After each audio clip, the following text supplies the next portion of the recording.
Kalinchowk hydro power लिमिटेडको आइपिओको बाँडफाँड हुने मिति यानि कि रिजल्ट आउने मिति सार्वजनिक भएको छ। सो कति रिजल्ट आउँदैछ र यो आइपिओ कतिजनालाई पर्छ त, पर्ने सम्भावना कतिको रहेको छ त, त्यसको बारेमा तपाईँहरूलाई यो भिडियोमा जानकारी दिनेछु।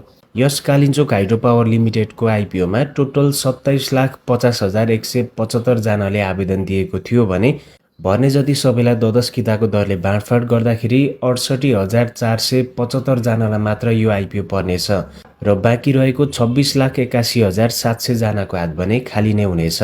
त्यसैले यो आइपिओ पर्ने सम्भावना चाहिँ एकदमै कम रहेको छ, थोरै जनालाई मात्रै पर्नेछ र यस आइपिओको बाँडफाँड चाहिँ वैशाखको 7 गते गरिने भएको छ। सो वैशाखको 7 गते सोमबारको दिन बाँडफाँड हुँदैछ यानि कि रिजल्ट आउँदैछ। सबैजनालाई बेस्ट अफ लक। तपाईहरुलाई आइपिओ परोस् भन्ने चाहनुहुन्छ भने कमेन्टतिर ओम पनि लेख्न सक्नुहुनेछ र यस्तै खाली आइपिओ सम्बन्धित अपडेटहरू हेर्नको लागि चाहिँ हामीलाई फलो सब्स्क्राइब गरेर राख्नुहोला।